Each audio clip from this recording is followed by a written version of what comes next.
Assalamualaikum warahmatullahi wabarakatuh. Waalaikumsalam warahmatullahi wabarakatuh. Bismillahirrahmanirrahim. Alhamdulillahi rabbil alamin. Wal aqibatu lil muttaqin. Wala udwana illa 'alal zalimin. والصلاة والسلام على أشرف الأنبياء والمرسلين إمام المتقين سيد الغر المحجلين وعلى آله وأصحابه المجاهدين الطاهرين أما بعد. Saudara-saudara kaum muslimin rahimakumullah. Nabi Musa alaihi salam adalah salah seorang nabi yang termasuk di dalam kelompok ulul azmi, 5 di antara yang terbesar. Beliau mendapat gelar kalimullah, artinya rasul yang pernah diajak dialog langsung oleh Allah subhanahu wa ta'ala. Seperti yang kita maklum bahwa di zaman Nabi Yusuf alaihi salam, beliau membawa serta seluruh keluarganya untuk tinggal di Mesir. Maka berkembang biaklah keturunan Bani Israel di tanah Mesir. Sampai di zaman pemerintahan Ramses II yang merasa khawatir dengan semakin banyaknya keturunan Bani Israel di Mesir akan menghancurkan kekuasaan daripada kerajaannya. Ramses II inilah yang kita kenal sebagai Fir'aun di zaman Nabi Musa alaihi salam. Maka terjadilah kemudian kebijaksanaan yang tidak bijaksana. Orang-orang tua dari Bani Israel dikerjakan secara paksa, membangun bangunan-bangunan mercusuar. Kemudian bayi-bayi dari Bani Israel dibunuh. Orang tuanya disuruh kerja paksa, bayi laki-lakinya dibunuh. Dengan target agar Bani Israel hapus dari permukaan bumi ini. Tetapi kehendak Allah pasti juga akan terjadi. Maka lahirlah Nabi Musa alaihi salam, yang kelahirannya disembunyikan oleh orang tuanya dari pengetahuan umum. Namun bagaimanapun disembunyikan, kekhawatiran itu datang juga di hati ibu Nabi Musa alaihi salam. Allah kemudian memberikan ilham kepada ibu daripada Nabi Musa. Masukkan anakmu ke dalam satu peti, hanyutkan di sungai Nil. Itu dilakukan oleh ibu Nabi Musa alaihi salam. Dimasukkannya bayi Musa ini ke dalam peti, ditutup rapat, dihanyutkan di sungai Nil. Kemudian ibu tadi memerintahkan saudara perempuannya untuk mengikuti kemana peti ini hanyut di bawah arus sungai Nil. Adapun peti ini kemudian hanyut dibawa oleh arus sungai Nil, memasuki istana Fir'aun. Maka permaisuri atau istri daripada Fir'aun melihat peti hanyut itu, diperintahkan tentaranya untuk mengambil peti tadi. Manakala peti terbuka, berisi seorang bayi laki-laki yang sangat mungil, sangat gembiralah istri daripada Fir'aun. Diusulkannya kepada suaminya agar bayi laki-laki tadi diambil saja, dijadikan sebagai anak angkat, dipelihara dan dibesarkan dalam istana. Fir'aun menerima usul daripada istrinya. Maka sejak saat itu dijaga, dipelihara dan dibesarkanlah Nabi Musa alaihi salam di lingkungan istana Fir'aun laknatullah alaih. Begitulah ia memasuki masa remajanya, tumbuh sebagai anak angkat daripada Fir'aun dengan segala fasilitas yang serba cukup di dalam istana Fir'aun. Sampai pada masanya di mana ia kemudian menyadari bahwa ia sebenarnya bukan dari keturunan orang-orang Mesir, tapi berasal dari keturunan Bani Israel.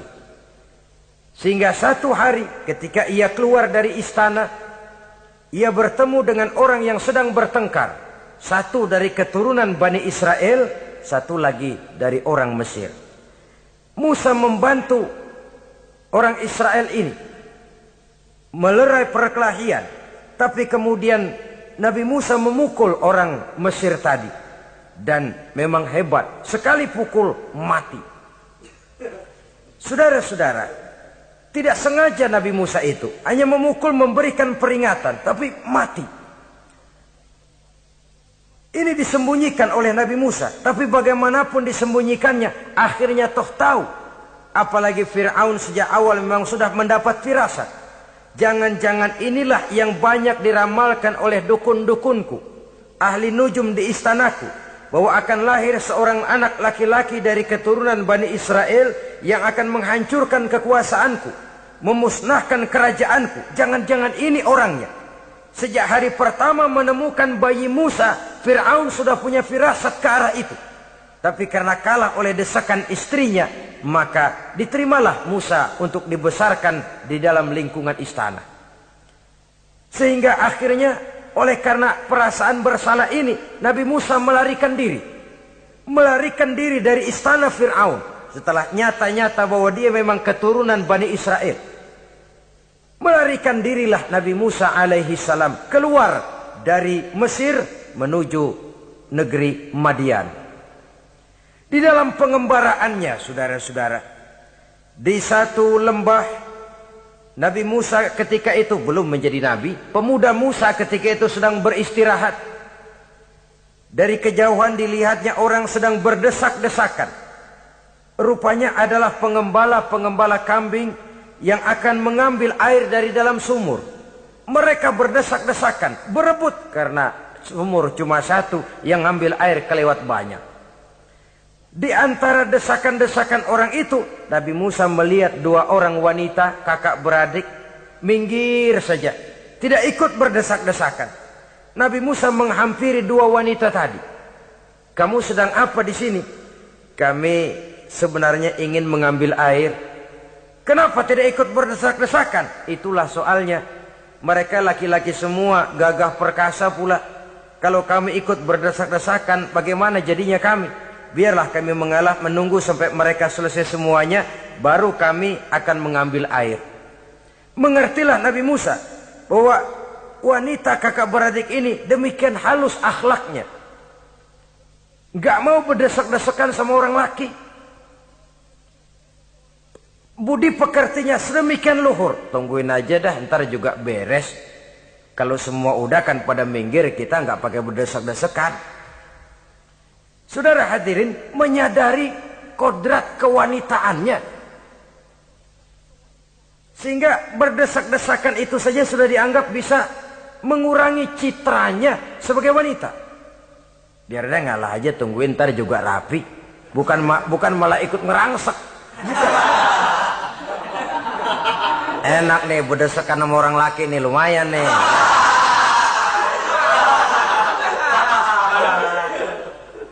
Sepintas itu saja sudah cukup bagi Nabi Musa, pemuda Musa, untuk menilai akhlak daripada wanita itu tadi. Oh, kalau kamu nunggu begini aja lama, kata Nabi Musa. Sudah, sini saya tolongin. Diambil embernya, Nabi Musa ikut berdesakan. Karena Nabi Musa memang kuat badannya, gak lama sudah dapat air. Sodorkan ke sana. Si wanita segera tahu bahwa pemuda ini begitu baik budi pekertinya, mau menolong orang yang dalam kesusahan. Akhirnya, bagaimana kalau kamu ikut saja ke rumah saya? Bapak saya sudah tua, senang hatinya kalau kamu ikut ke rumah, kenalan sama bapak saya. Ayolah, ayolah, berangkatlah. Dalam perjalanan, si wanita ini berjalan duluan, Nabi Musa di belakang.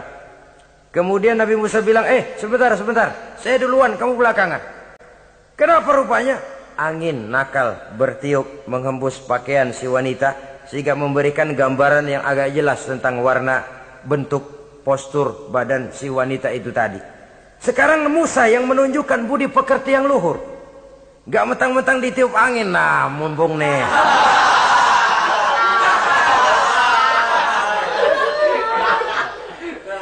Rezeki nih, kapan lagi nyari yang begini ya? Jadi dua-duanya sudah menunjukkan satu akhlak yang sangat luhur. Dan manakala sampai di rumah si wanita kakak beradik tadi, diceritakanlah halnya bahwa dia ditolong oleh seorang pemuda. Inilah orangnya.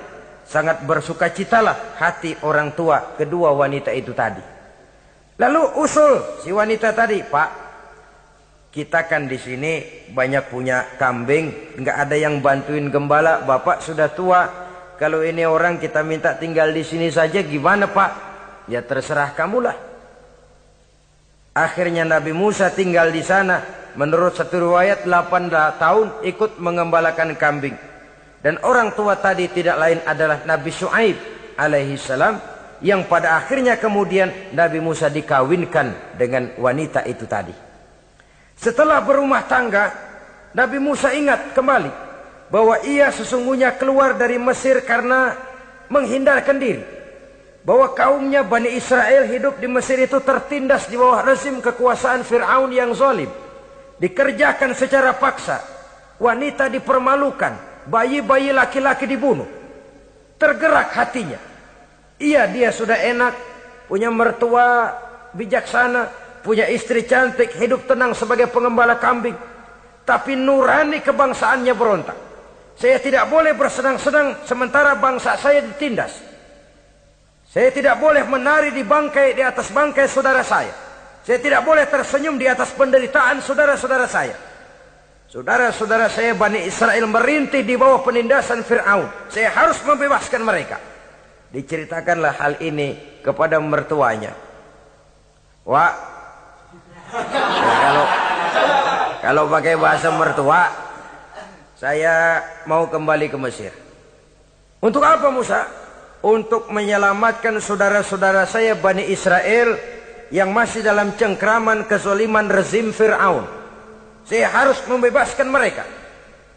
Ya kalau memang itu tekadmu nak, berangkatlah. Bapak mengiringimu dengan doa. Berangkatlah Nabi Musa bersama istrinya.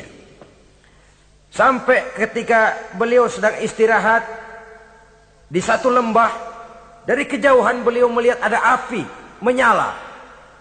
Beliau berkata kepada istrinya, kau tunggu di sini. Tidak lama saya akan kembali. Saya akan menghampiri api itu. Berangkat Nabi Musa ke arah api menyala tadi. Makin didekati makin terang sinarnya. Sampai kemudian terdengar suara, ya Musa, inni ana rabbuka fakhla' na'laik. Innaka bil wadil muqaddasi tuwa wa ana akhtartuka fastami' lima yuha.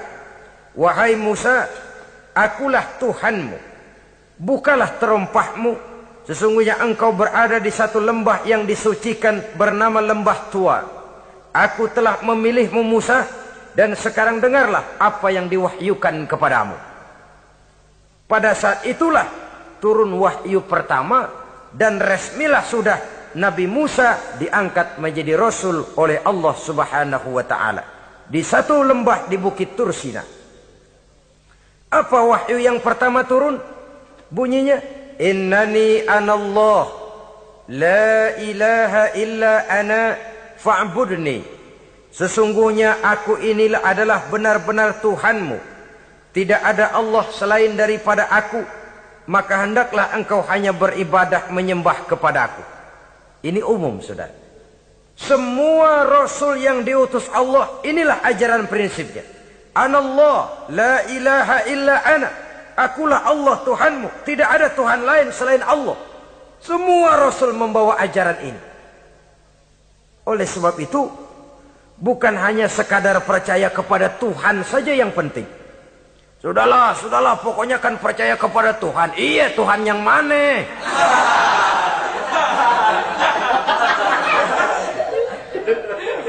Sebab kalau sekadar percaya kepada Tuhan, rasanya semua agama percaya kepada Tuhan. Begitulah orang Hindu percaya kepada Tuhan, tapi Tuhan menurut mereka Trimurti, Wisnu, Siwa, Brahma. Orang Buddha percaya kepada Tuhan, tapi Tuhan dalam pandangan mereka ada Tuhan kecil Hinayana, ada Tuhan besar Mahayana.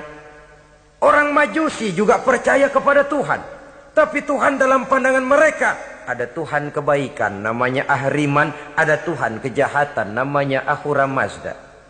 Orang Nasrani juga percaya kepada Tuhan, tapi Tuhan kata mereka dalam bentuk Trinitas.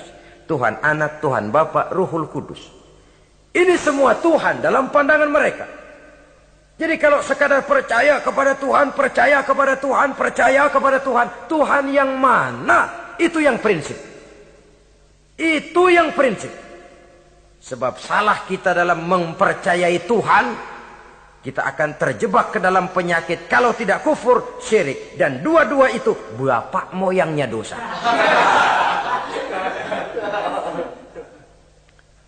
Sebab itu Islam menyelamatkan kita masyarakat manusia.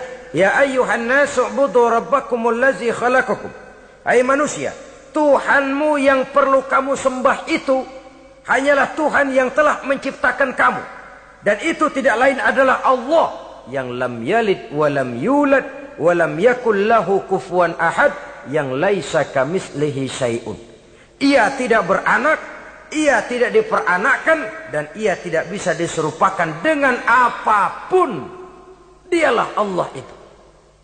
Begitu wahyu yang diberikan kepada Adam, kepada Nuh, kepada Ibrahim, kepada Yusuf, bahkan kepada Musa alaihi salam. Innani anallah, la ilaha illa ana, fa'budni. Akulah Allah, Tuhanmu. Tidak ada Tuhan lain selain daripada aku Allah. Maka kepadakulah kamu hanya menyembah. Ini wahyu yang pertama turun, sudah berisi tauhid. Jadi hakikatnya agama Yahudi, saudara, adalah agama tauhid.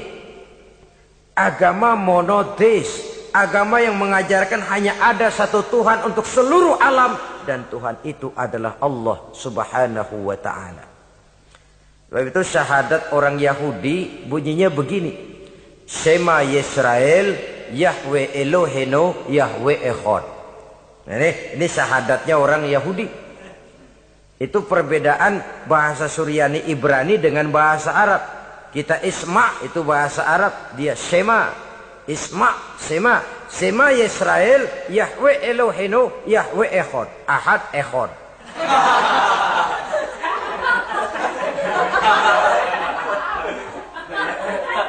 Maksudnya jelas. Shema Yisrael, Yahweh Elohenu, Yahweh Echad. Dengarlah hai Israel, Tuhan kita ialah Tuhan yang Esa.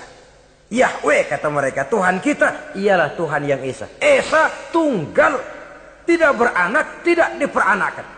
Kalau masih beranak, masih diperanakan, jangan Esa disebut, sebab dia masih berbilang.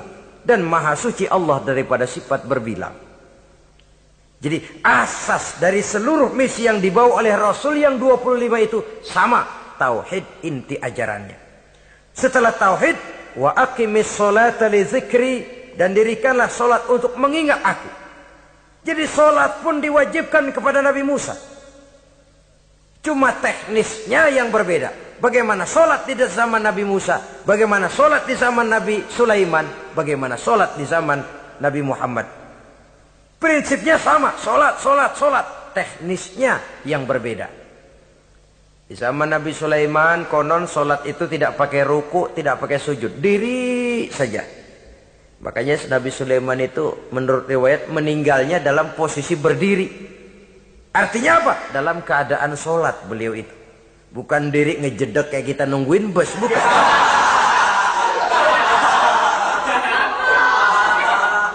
Berdiri dalam kondisi solat. Tapi yang jelas solat itu setiap Nabi. Hanya teknisnya saja yang berbeda. Jadi ini sudah akidah dan syariat. Akulah Allah Tuhanmu, tidak ada Tuhan lain selain aku. Ini kan akidah. Yang kedua, wa aqimis sholata li dzikri, syariat. Dirikan solat untuk mengingat aku. Inna sa'ata atiyatun, sesungguhnya kiamat itu pasti akan datang. Ini juga sudah urusan beriman, percaya kepada yang gaib. Saudara-saudara kaum muslimin rahimakumullah. Setelah mendapat wahyu ini, turunlah perintah Allah kepada Nabi Musa. Apa kata Allah? Izhab ila fir'auna innahu tagha. Sekarang Musa, berangkatlah kamu menuju Fir'aun. Ia telah melampaui batas. Berangkatlah kamu ke sana Musa, hadapi Fir'aun, sampaikan dakwah ini. Ia telah melampaui batas. Innahu tagha. Ia telah berlebih-lebihan. Nah, saudara-saudara, jadi dua fungsi sudah. Kalau pada mulanya Nabi Musa berniat kembali ke Mesir hanya untuk membebaskan kaumnya Bani Israel. Sekarang malah bertambah. Tidak hanya sekedar itu, malah lebih utama adalah menyampaikan risalah. Menyampaikan misi kerasulannya. Menyadarkan Fir'aun, menegakkan tauhid, mengembangkan syariat. Bertambahlah tugas Nabi Musa. Sebagai pejuang bangsa, juga sebagai mujahid, pejuang agama. Pada mulanya sebagai pejuang bangsa tuh. Artinya Nabi Musa ini kembali kepada Fir'aun di Mesir. Tujuannya tadi kan cuma untuk membebaskan Bani Israel kaumnya. Ini pejuang bangsa. Tapi di tengah jalan ia mendapat wahyu. Berangkat kau kepada Fir'aun, innahu tagha. Ia telah melampaui batas. Sadarkan dirinya. Canangkan tauhid, sampaikan syariat.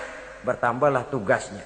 Lebih daripada sekedar pejuang bangsa, ia juga pejuang agama, pejuang tauhid. Dwi fungsi.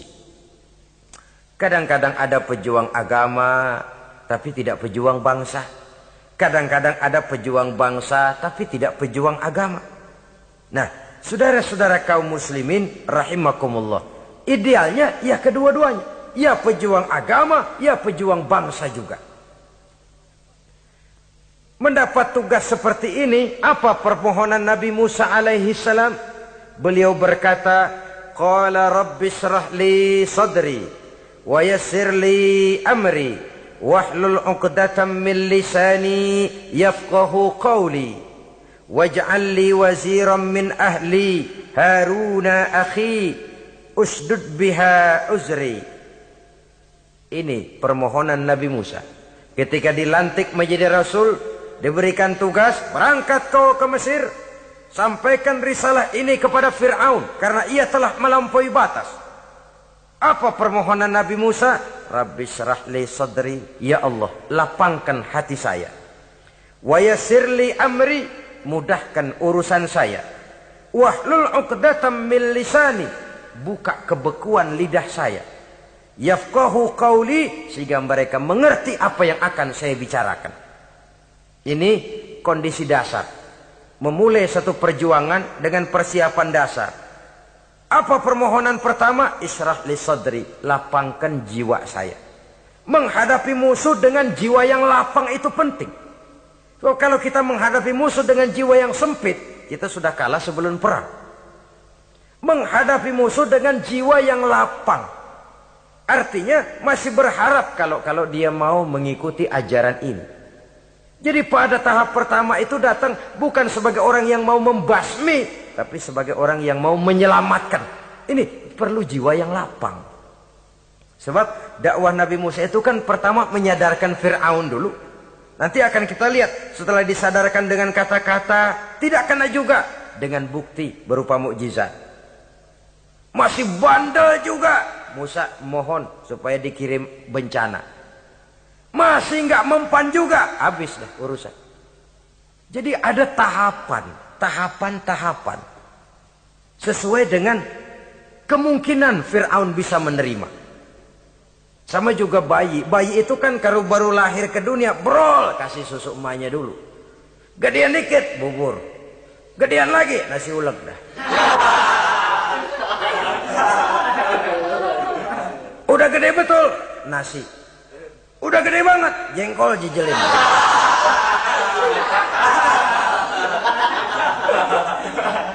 Jadi ada semacam tahapan. Kalau begitu lahir dikasih jengkol kan habis. Peringatan dulu. Setelah peringatan, bukti berupa mukjizat. Dihadapkan dengan sihir, menang mukjizat. Masih tidak mempan juga, teguran, dikirimkan azab, dikirimkan bencana. Masih tidak mempan juga. Sudah ditenggelamkan oleh Allah di Lautan Merah. Itu akan kita ceritakan kemudian nanti. Jadi apa yang diminta oleh Nabi Musa, ya Allah, lapangkan hati saya menghadapi Fir'aun ini. Fir'aun CS, Fir'aun, Haman, dan lain-lain. Dan jangan lupa Fir'aun itu cuma ya hakikat, tapi juga simbol. Hakikatnya memang ada yang namanya Fir'aun itu. Simbol karena Fir'aun selalu berkembang. Di setiap zaman, di setiap tempat, Fir'aun selalu ada. Cuma liciknya Fir'aun ini kemana dia pindah, ke situ dia ganti nama. Orang sering lupa. Padahal isinya Fir'aun. Namanya bisa Hitler, namanya bisa Mussolini, namanya bisa Stalin. Tapi isinya Fir'aun. Kemana dia tinggal, di situ dia ganti nama. Simbol dari kekuasaan yang terlepas dari kontrol iman. Simbol dari kekuasaan yang menyebabkan orang lupa diri dan lupa daratan. Dan sebenarnya mah Fir'aun mulanya cuman raja tuh. Raja doangan dia. Cuman kelamaan jadi raja, kagak mau turun-turun. Akhirnya dia menganggap tidak ada yang lebih tinggi daripadanya. Apalagi ketika Nabi Musa datang mengajarkan ada Tuhan lain, yaitu ada Tuhan yang sebenarnya, yaitu Allah. Lah Fir'aun sampai kepada puncak kekurang ajarannya, memproklamirkan diri sebagai Tuhan. Ana rabbukumul a'la. Bukan karena kebodohannya sebenarnya, tapi karena gengsi kekuasaannya. Nah ini, gengsi kekuasaan ini sering menyebabkan orang overacting. Fir'aun bukan bodoh, bukan. Fir'aun bukan tidak tahu kalau Musa itu benar, tahu. Fir'aun bukan tidak ngerti kalau itu mukjizat, sihir kalah, tahu. Tapi gengsi kekuasaan. Gua kan raja, masa di depan rakyat tunduk sama Musa? Gengsi dong.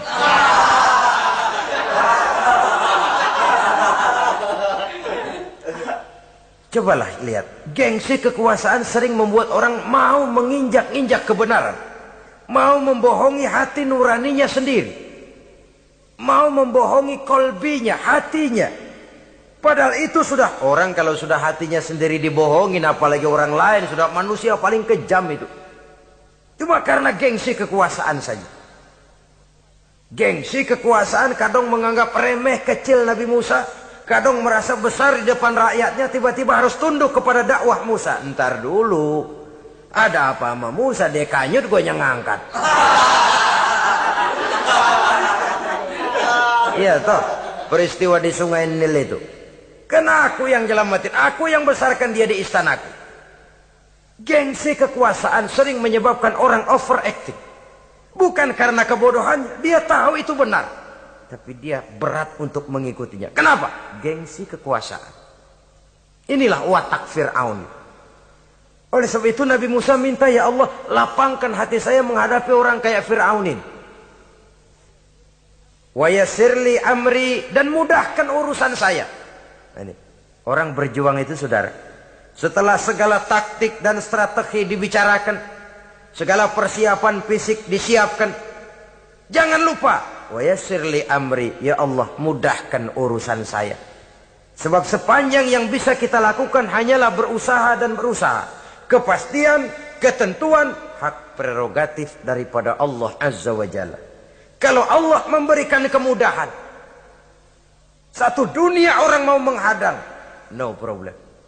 Kalau Allah sudah memberikan kemudahan, satu dunia orang mau mendatangkan kesulitan, gak ada gunanya. Wa yassirli amri, mudahkan kiranya urusan saya ini ya Allah. Karena sudah terbayang oleh Musa. Pertama, faktor psikologis. Bagaimanapun Fir'aun itu kan bapak angkat sendiri. Ya orang kalau nasihatin orang lain barangkali nggak terlalu jadi beban moral. Tapi kalau sudah menasehati orang yang pernah mengasuh dan membesarkan dia, itu kan beban moral. Sulit posisi ini. Apalagi kekuasaan mutlak berada di tangannya, tentaranya gagah perkasa. Wa yassirli amri, mudahkanlah urusan saya ya Allah. Lapangkan hati, mudahkan urusan. Saudara-saudara kaum muslimin rahimakumullah. Permohonan yang ketiga dari Nabi Musa, setelah minta dilapangkan hati dan dimudahkan urusan, wahlul 'uqdatam min lisani, bukalah kebekuan lidahku. Satu riwayat menjelaskan bahwa Nabi Musa memang agak gagap kalau bicara. Riwayat lain menjelaskan bahwa beliau agak sedikit cadel. Tapi yang jelas, minta agar dibukakan kebekuan lidah. Ini mengandung satu pelajaran. Bahwa cara menyampaikan sesuatu akan sangat menentukan sesuatu itu sendiri. Sesuatu yang baik, kalau salah cara kita mengucapkannya, salah cara kita menyampaikannya, jadi tidak baik kesan orang. Ini soal ucapan. Soal hati itu Allah saja yang tahu. Tapi kan orang sebelum tahu hati ini, omongan yang didengar, tingkah laku yang dilihat. Maka ini yang diminta oleh Nabi Musa alaihissalam. Misi risalah ini berat. Menyampaikan pesan ilahi ini tidak ringan. Kalau salah saja ngomong, akan timbul kesalah pengertian. Oleh sebab itu, wahlul 'uqdatam min lisani, bukalah kebekuan lidah saya ini, supaya lancar bicara untuk menyampaikan yang hak, menghancurkan yang batil. Cara kita menyuguhkan sesuatu sangat menentukan sesuatu itu sendiri. Saudara datang ke rumah saya, yang saya suguhkan cuma segelas teh pahit dan singkong goreng. Tapi kalau dengan kata-kata yang menyentuh, enak didengar telinga, nggak berasa tuh singkong goreng. Sebaliknya yang disuguhkan makanan mahal, mewah, lezat, caranya kasar, omongannya nggak enak didengar. Maka anda sikat abis ini, gue tahu lu lapar abis ini.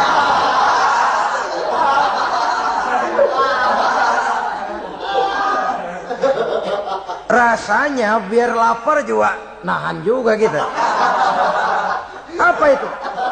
Bukan makanannya yang tidak enak, bukan kita nggak doyan, bukan. Caranya itu loh, caranya. Nah, Islam ini agama yang baik. Kalau disampaikan dengan kata yang tidak baik, akan timbul, oh Islam kok gitu ya. Nah ini yang tidak diinginkan oleh Nabi Musa. Wahlul 'uqdatam min lisani. Kita begitulah dalam kehidupan ini, kadang mendengar satu ceramah bisa berurai air mata, bisa histeris, bisa gembira. Kenapa? Kepandaian orang menyampaikannya. Bicara dia 2-3 jam, rasanya baru 5 menit. Baru sebentar kok, tahu-tahu sudah selesai. Ada yang udah setengah jam, baru seperempat jam ngomong, udah rasanya udah kayak 3 jam.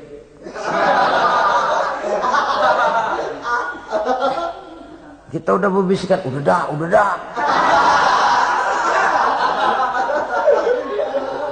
Wahlul 'uqdatam min lisani. Targetnya apa? Yafqahu qauli, agar mereka memahami. Tentu lawannya agar mereka tidak salah mengerti, agar mereka tidak salah paham. Sebab kalau misi ini diterima dengan salah paham, dakwah tidak nyambung. Maka ini doa banyak dibaca, diamalkan oleh orang-orang mimbar yang sering pidato.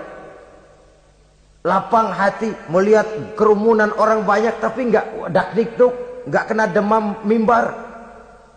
Udara dingin tapi keringat, baju basah. Saudara hadirin yang saya hormati, lalu permohonan yang selanjutnya daripada Nabi Musa alaihi salam, waj'al li waziran min ahli, dan jadikanlah bagiku seorang pembantu dari keluargaku. Siapa? Haruna akhi, dia tidak lain adalah saudaraku Harun. Usdud biha uzri, akan saya limpahkan kepadanya segala beban-beban yang saya derita. Artinya orang berjuang perlu teman, nggak bisa sendirian. Nggak, bagaimanapun hebatnya kita tetap memerlukan bantuan daripada orang lain. Sendiri memang lebih baik daripada berteman orang jahat. Tapi berdua lebih baik daripada sendiri. Bertiga lebih baik daripada berdua. Makin banyak, makin baik.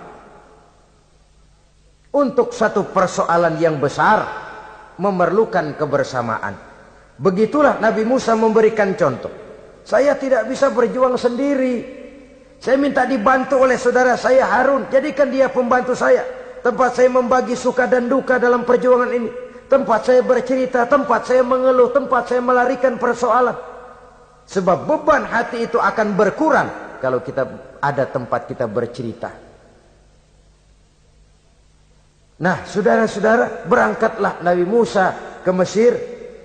Kemudian mulai menyampaikan dakwahnya kepada Fir'aun laknatullah alaih. Fir'aun mendengar Musa datang kembali. Kemudian terjadilah forum dakwah itu. Apa kata Fir'aun? Musa, kamu kemana saja? Saya pergi ke Madian. Apa yang kamu lakukan? Begini, begini, begitu. Kamu melarikan diri? Pada mulanya iya. Dan sekarang apa maksud kamu datang kembali ke Mesir? Semula saya ingin membebaskan kaum saya Bani Israel. Lalu saya kemudian menerima wahyu dari Allah. Ditugaskan, diperintahkan langsung oleh Allah, Sang Maha Komandan, untuk datang menemui Tuhan, menyadarkan Tuhan dari kesesatan selama ini. Siapa Allah itu Musa? Allah adalah Tuhan saya dan Tuhan-Tuhan juga dan Tuhan seluruh alam ini. Baru nih Musa. Saya baru dengar nih. Ada yang begini nih. Tuhanlah pakai nggak kelihatan. Tuhanlah cuma satu. Yang Tuhannya banyak aja masih kelaparan.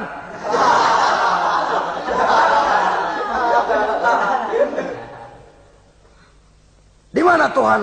Tuhan saya bersemayam di aras, tempat yang sangat tinggi. Hei Haman, kata Fir'aun kepada Perdana Menterinya, bikin menara yang tinggi. Bikin rakyat kerja paksa lagi, bikin menara tinggi. Naik Fir'aun ke atasnya, ngelepas panah dari atasnya. Menurut satu riwayat, panah itu ditangkap oleh malaikat, ditublaskan ke ikan, lalu dikembalikan lagi kepada Fir'aun dalam kondisi di mana panah itu berdarah. Dia tangkap lagi oleh Fir'aun, turun ke bawah, pidato di depan rakyatnya. Lihatin, Tuhan Musa udah saya panah nih. Mati. Saudara hadirin yang saya hormati, dengan segala macam dalih Fir'aun mencoba mengingkari dakwah Nabi Musa alaihi salam.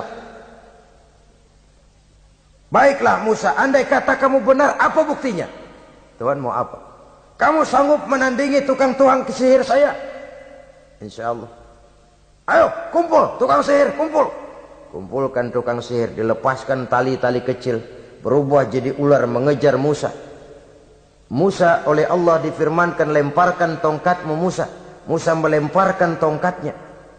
Tongkat Musa kemudian berubah menjadi ular besar yang menerkam ular-ular kecil tadi. Habis itu ular kecil ciptaan tukang sihir Fir'aun. Begitu hebat mukjizat yang diberikan Nabi Musa. Dan Fir'aun tahu itu mukjizat. Tapi dia ingkar juga. Tidak mau beriman. Sudah nyata bukti, sudah jelas saksi. Dia tetap ingkar. Akhirnya Nabi Musa berdoa memohon kepada Allah. Rabbana innaka ataita fir'auna wa mala'ahu zinatan wa amwalan fil hayatid dunya. Wahai Allah, sungguh engkau telah memberikan kepada Fir'aun dan para pembesarnya zinatan, segala macam perhiasan, wa amwalan, dan segala macam harta benda, fil hayatid dunya, di dalam kehidupan dunia ini. Rabbana liyudillu an sabilik, semuanya hanya menyebabkan mereka jadi sesat dari jalanmu. Rabbana tmis ala amwalihim, ya Allah binasakanlah mereka di dalam hartanya. Wasdud ala qulubihim, tutuplah pintu hatinya. Fala yu'minu hatta yarawul azabal alim, mereka tidak akan beriman sampai mereka melihat azab yang sangat pedih. Sudah dibuktikan dakwah baik-baik tidak mempan. Bukti berupa mukjizat tidak kena. Sampai dikirimkan teguran berupa berbagai macam bencana, masih tidak juga beriman. Akhirnya Nabi Musa memutuskan, kalau begitu menyelamatkan kaum dululah. Kaumnya Bani Israel dibebaskan dari perbudakan. Dibawa oleh Musa keluar dari Fir'aun, dari Mesir. Dikejar oleh Fir'aun. Dalam pengejaran ini sampailah Nabi Musa di tepian Laut Merah. Buntu, depan laut, belakang tentara Fir'aun. Maju kecebur, mundur kepergok musuh. Nggak ada pilihan lain. Dalam kondisi seperti ini, Allah subhanahu wa ta'ala berfirman kepada Musa, lemparkan tongkatmu ke laut, hai Musa. Musa melemparkan tongkatnya ke laut. Terjadilah mukjizat. Laut terbelah, jalan muncul ke permukaan laut. Lewat Musa di jalan itu. Fir'aun terus mengejar. Ketika Musa sampai di tepian sebelah sana, Fir'aun masih di tengah jalan. Laut menutup kembali, hilang itu jalanan. Fir'aun dan seluruh tentaranya tenggelam di Lautan Merah. Mati. Pada saat kondisi seperti itulah Fir'aun dalam keadaan menghadapi sakaratul maut, napas cengap-cengap, hampir putus di leher. Berkata dia, amantu bi Rabbi Musa wa Harun. Kalau begini mah saya juga percaya dah sama Tuhan. Percaya dah sama Tuhannya Musa dan Tuhannya Harun. Kata malaikat maut, kemarin kemana mas?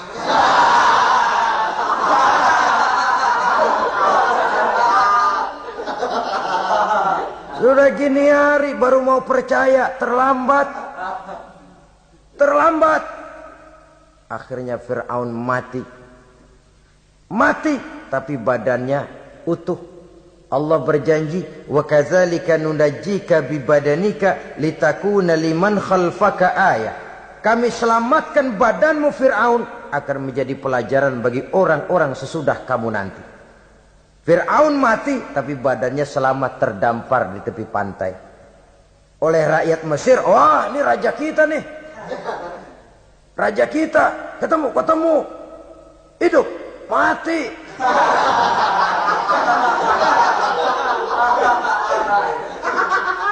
Kemudian sesuai dengan tradisi raja waktu itu, dimumilah badannya, diawetkan. Sehingga sampai sekarang jenazah atau jasad daripada Fir'aun ini masih tersimpan dengan baik di museum negara di Mesir itu. Saudara-saudara kaum muslimin rahimakumullah. Jadi satu hal yang bisa kita ambil pelajaran daripada riwayat perjalanan dakwah Nabi Musa ini, bahwa dakwah menyampaikan risalah memang bukan jalan lurus dan licin bertabur bunga di kanan kirinya. Dakwah menyampaikan pesan agama, jalannya berliku, berbelok, menanjak, menurun, banyak onak dan duri di sekelilingnya.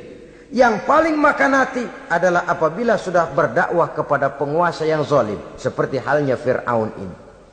Bagaimanapun ia punya kekuasaan, ia punya tentara, ia bisa menghitamkan yang putih, ia bisa memutihkan yang hitam.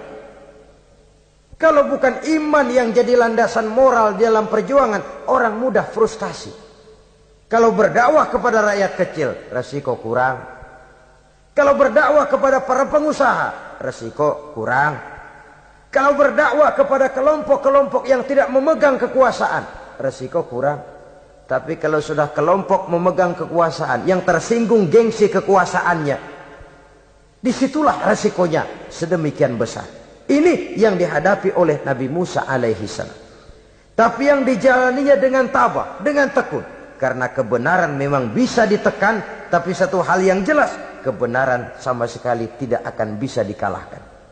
Buat sementara dia bisa ditekan, tapi lambat atau cepat dia pasti akan muncul ke permukaan, dan kebenaran jugalah yang akan tampil sebagai pemenang. Sebenarnya kurang apa Fir'aun? Kekuasaan mutlak berada di tangannya. Seluruh menteri-menterinya adalah pendukungnya belaka. Rakyat dipaksa untuk takut dan taat kepadanya. Dia adalah kekuasaan tunggal di Mesir. Sementara kaum Bani Israel berada di bawah penjajahannya, penindasannya, kesewenang-wenangannya.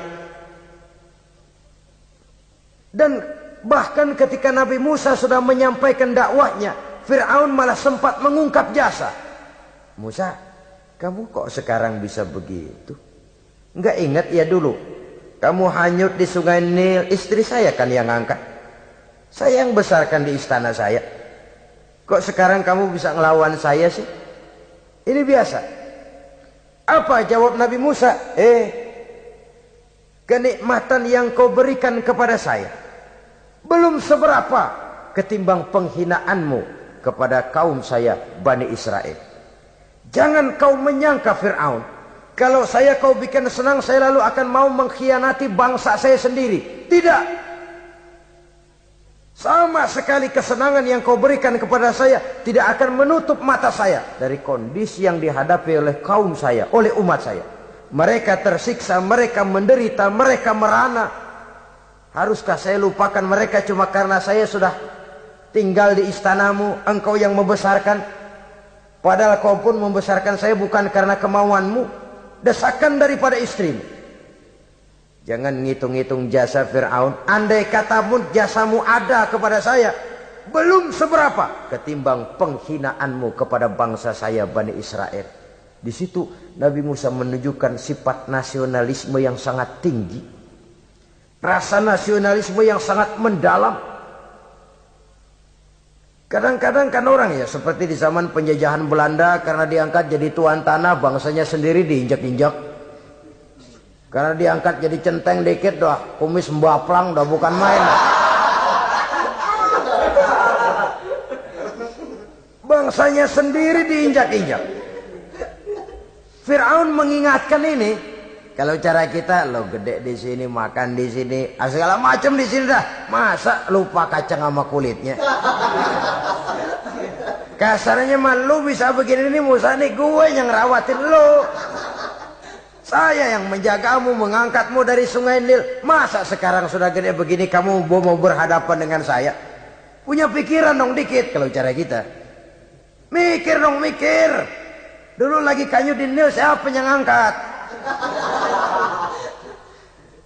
Musa tidak membantah. Betul itu Fir'aun, betul. Tapi apalah artinya semua itu ketimbang penghinaan yang engkau berikan kepada bangsa saya? Saya tidak mungkin menari-nari di atas bangkai umat saya. Saya tidak mungkin bersenang-senang di atas penderitaan kaum saya.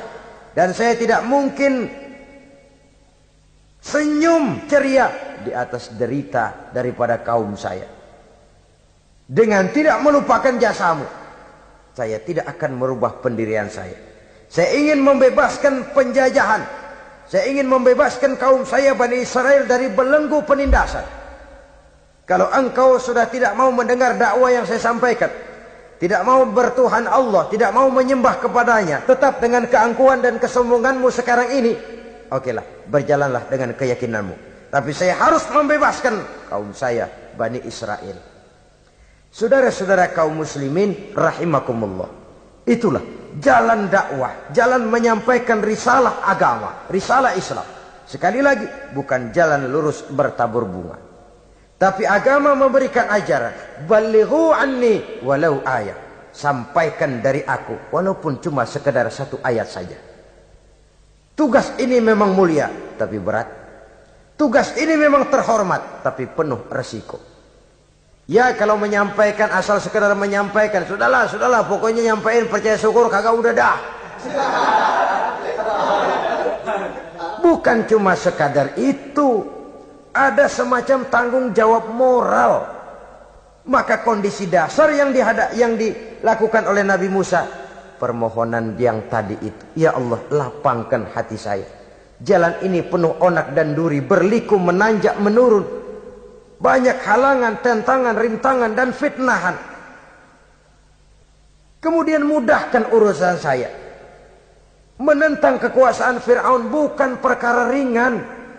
Bukan urusan main-main. Menentang raja yang sedang berkuasa. Kekuasaannya mutlak, otoriter pula. Diktator murni Fir'aun itu.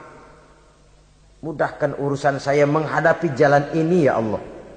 Karena tidak mungkin menurut otak. Mana bisa kata kebiasaan. Impossible kata rasio. Kalau Allah mau memudahkan, semua jalan akan terbuka dengan mudah. Tapi kalau Allah yang mempersulit, bagaimanapun matangnya perhitungan strategi, taktik, rencana, program, planning, kalau Allah mempersulit, jalan itu akan jadi buntu jadinya. Oleh sebab itu maka persiapan zahir harus diimbangi dengan persiapan batin. Untuk menegakkan sesuatu yang hak, menghancurkan sesuatu yang batil, sebagaimana yang dilakukan oleh Nabi Musa alaihi salam ini. Dan segala macam tantangan dihadapi oleh Nabi Musa. Kau menyampaikan risalah bahwa engkau Rasul? Ya. Kau punya bukti? Siap. Apa buktimu? Ini, tongkat dilempar jadi ular. Tangannya dimasukkan ke saku baju lalu dikeluarkan bersinar gemerlapan lebih sinar dari lampu merkuri. Sampai Fir'aun silau dibuatnya berasa. Sudah Musa, sudah, masukkan tanganmu lagi, masukkan tanganmu lagi. Dia tahu, dia sadar itu bukan sihir. Tapi lagi-lagi gengsi kekuasaannya. Sehingga pantas kalau Nabi pernah bersabda, afdalul jihad kalimatu haqqin inda imamin jair. Jihad yang paling besar adalah mengucapkan kebenaran di depan penguasa yang zalim. Menyampaikan kebenaran di hadapan penguasa yang zalim. Tapi kan berat, saudara. Sulit. Apalagi kalau belum apa-apa udah ngeri. Udah jangan dah.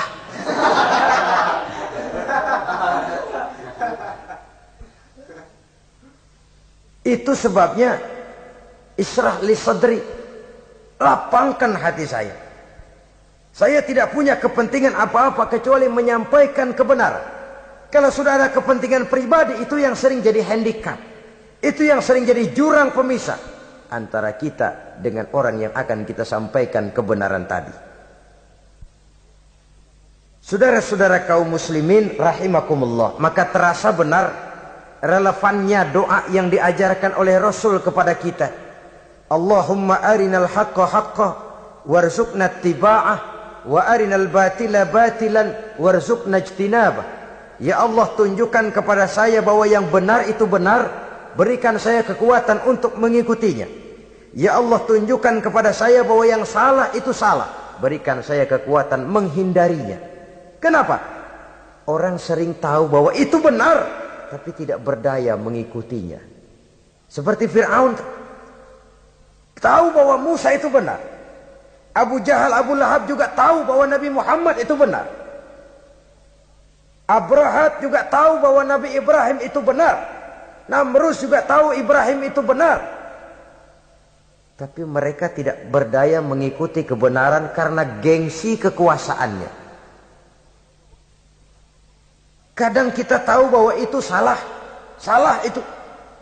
Tapi karena dilakukan oleh orang yang punya kekuasaan, kita lalu tidak berdaya menghindarinya.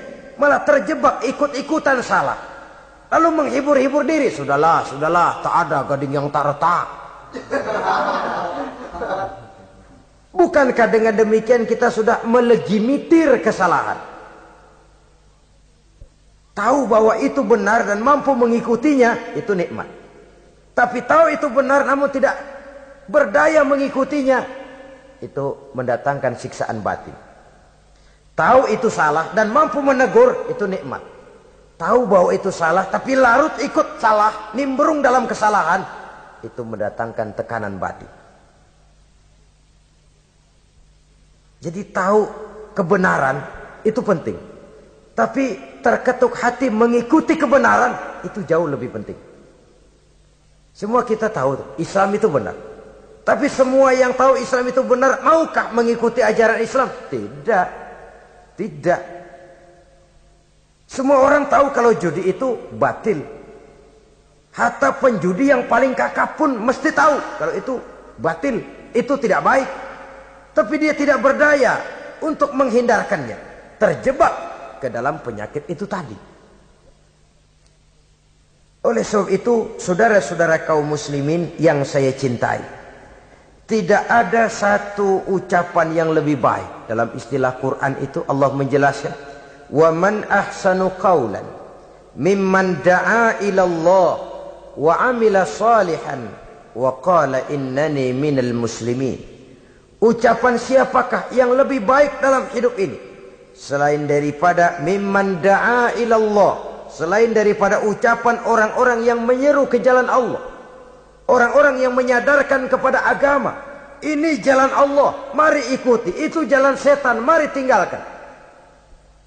Wa amila salihan, tidak cukup sekedar berdakwah mengajak orang ke jalan Allah, dia juga beramal soleh. Dia bangun rumah sakit, dia bangun madrasah, dia bangun masjid, dia makmurkan majelis taklim, dia santuni yatim piatu. Wa qala innani minal muslimin, seraya berkata, saya termasuk orang yang berserah diri kepada Allah. Da'a ila Allah wa amila salihan wa qala innani minal muslimin. Menyerukan manusia ke jalan Allah, beramal soleh, dakwah bil hal kata orang sekarang. Kemudian mereka pada akhirnya berkata, kami adalah sekelompok orang-orang yang sudah berserah diri kepada Allah. Segalanya diserahkan kepada Allah. Lahirlah kedamaian rohani, ketegaran pribadi, ketentraman batin di dalam dia melaksanakan tugasnya. Kalau tidak, maka nanti ya tuh orang kan gua ajak baik-baik nyuruh sembahyang, ngapa gua dimusuhin? Dipikirin, kurus dah. Ampek aja dah. Maka nanti soal orang mau beriman atau tidak itu bukan urusan kita. Tugas kita hanya sekedar penyampai. Tugas Rasul hanya sekedar penyampai. Kalau dakwah sudah disampaikan, metode sudah disusun, pendekatan sudah baik, tapi orang tidak mau beriman, Allahumma inni qad ballaghtu, ya Allah sudah saya sampaikan, ya Allah sudah saya peringatkan, ya Allah sudah saya sampaikan, ya Allah sudah saya tegur. Kalau toh tetap begitu juga, sudah saya sampaikan ya Allah. Di sana kelapangan lalu tumbuh. Jadi dengan kata lain, kita hanya berusaha, hidayah adalah di tangan Allah. Oleh sebab itu, kita ini termasuk yang bersyukur telah mendapat limpahan hidayah ini. Kalau kita lihat Fir'aun CS termasuk Haman, Perdana Menterinya, dan seluruh bala tentaranya, kurang apa? Mereka lihat mukjizat. Mereka saksikan kebesaran Allah. Di dunia juga mereka sudah dikirim bencana, teguran kepada mereka, entah tidak juga beriman. Dan strategi Nabi Musa mula-mula dialog. Diajak ngomong, diajak bicara, diajak mikir, tukar pikiran. Allah itu begini-begini. Oh tidak bisa, iya begini-begitu. Masih tidak percaya juga. Dibuktikan mukjizat. Tongkat jadi ular, tangan bisa mengeluarkan sinar. Masih ingkar juga. Keluar doanya nih.